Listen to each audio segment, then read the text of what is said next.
Selamat pagi, selamat siang, selamat sore, dan selamat malam untuk kita semua yang menyimak video presentasi kali ini.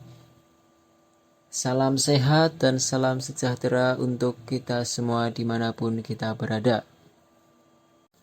Sebelumnya izinkan saya memperkenalkan diri, saya Emmanuel dengan NIM akhir 124.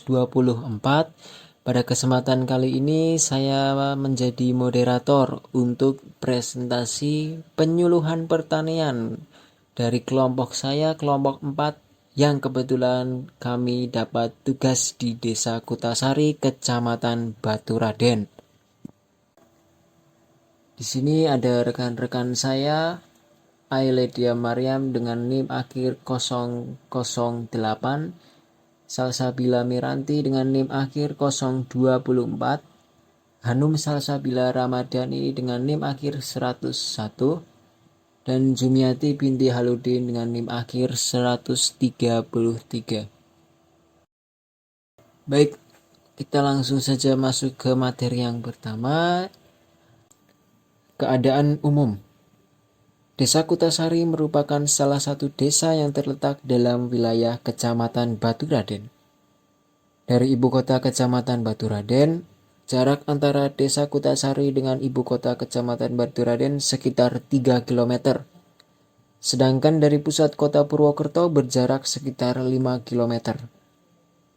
Desa Kutasari memiliki wilayah dengan luas sebesar 138.344 km persegi. Dengan jumlah RW sebanyak 7 dan RT sebanyak 36. Topografi Desa Kutasari cenderung miring karena letaknya yang berada di kaki Gunung Slamet. Untuk komoditas pertanian Desa Kutasari memiliki komoditas yang didominasi oleh padi dengan jenis IR32. Sejarah kelompok tani ini bermula dari pengenalan pertanian sejak dini, khususnya dari istilah semi, yang dalam bahasa Jawa berarti tumbuh. Nama ini dipilih dengan harapan bahwa segala tanaman yang ditanam akan tumbuh subur. Pada masa remaja, terutama di jenjang SLTA, anggota kelompok sudah mulai aktif bertani.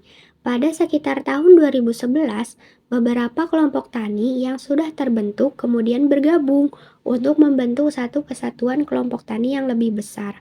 Pada tahun yang sama, kelompok tani ini juga menerima bantuan traktor yang mendukung kegiatan pertanian mereka. Kemudian ada struktur organisasi kelompok tani, yaitu Semi 1, Ketua Bapak Herman dengan jumlah anggota 18 orang. Semi 2, Ketua Bapak Tohar dengan jumlah anggota 80 orang. Semi 3, Ketua Bapak Agus Yulianto dengan jumlah anggota 60 orang. Kemudian yang terakhir, Semi 4, Ketua Bapak Abdul Hamid dengan jumlah anggota 80 orang.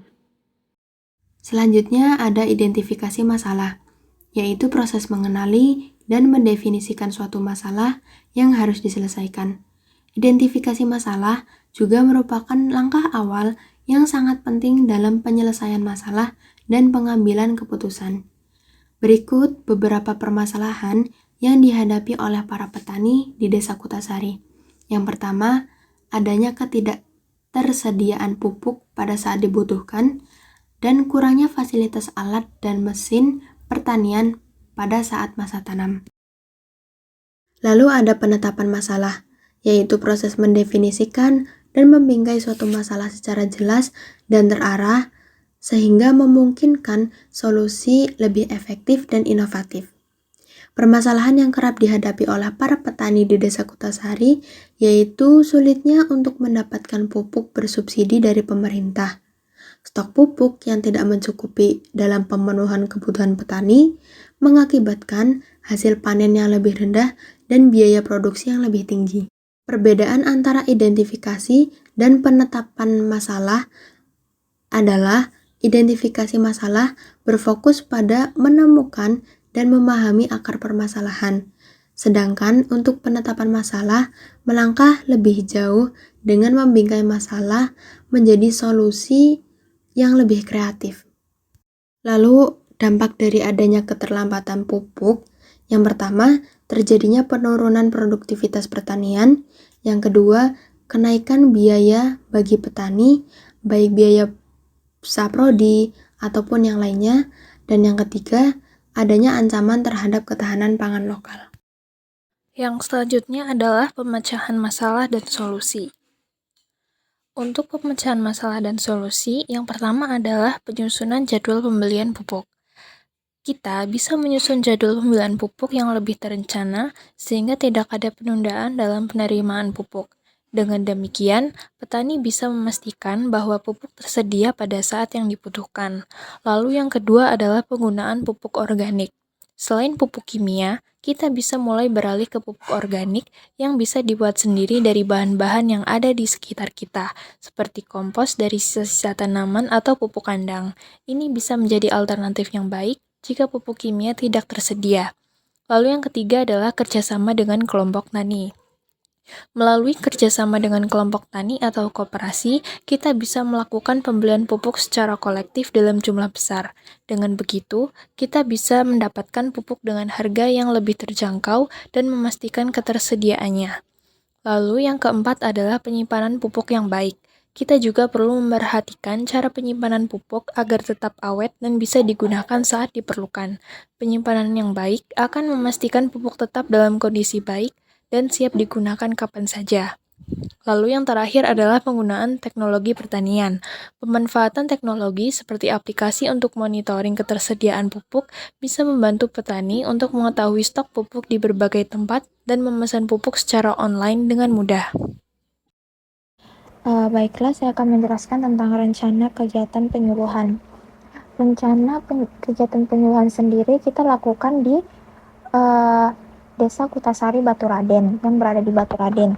Nah, untuk tujuannya sendiri itu adalah terciptanya ketersediaan pupuk bersubsidi melalui distribusi pupuk yang stabil bagi petani di Desa Kutasari.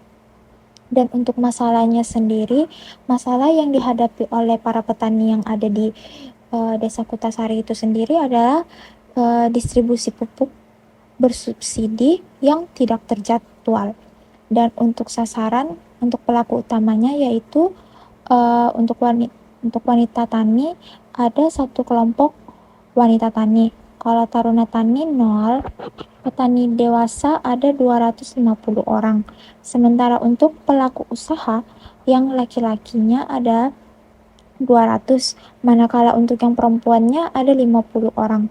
Untuk petugasnya laki-laki 1 orang, perempuannya ada 4 orang. Nah, untuk kegiatannya sendiri itu materinya adalah efektivitas tanaman serentak dan distribusi pupuk bersubsidi. Untuk metodenya sendiri itu ceramah, diskusi, demonstrasi, dan pamflet. Dan volumenya 1 kali 1 tahun. Lokasinya sendiri ada di Balai Desa Kutasari. Waktunya tanggal 27 Juni sehingga 31 Juni. Biaya yang dikeluarkan itu Rp500. Untuk sumber biayanya itu APBD melalui APBD. Manakala penanggung jawabnya dari Fakultas Pertanian Unsud. Pelaksanaannya adalah penyuluh. Dan di sini ada beberapa contoh perumusan tujuan sebagai berikut, yaitu tujuan dari adanya penyuluhan ini adalah untuk meningkatkan kemampuan petani dalam mengakses informasi terkait pupuk bersubsidi. Dan masalahnya sendiri itu adalah kurang efektif dalam menyampaikan informasi pupuk subsidi, keterlambatan pemerintah terkait dalam menyediakan informasi tentang pupuk bersubsidi. Kemudian untuk sasarannya sendiri itu yaitu anggota kelompok tani di Desa Kutasari, dan yang kedua seluruh petani yang terlibat dalam budidaya komoditas pertanian di wilayah tersebut. Dan untuk strategi yang kami lakukan sendiri yaitu membuat informasi terpadu yang dapat diakses oleh petani untuk mengetahui jadwal kedatangan pupuk dan status ketersediaannya. Kemudian yang kedua, libatkan balai desa untuk membantu dalam pendistribusian pupuk di daerah tersebut. Dan yang ketiga, memastikan stok pupuk di tingkat distributor dan pengencer selalu mencukupi. Baik, itu saja yang mungkin dapat kami sampaikan. Semoga apa yang telah kelompok kami sampaikan mampu bermanfaat dan mampu diterapkan dalam kegiatan pertanian di Desa Kutasari. Untuk kurang lebihnya mohon maaf. Sekian dan terima kasih. Sampai jumpa.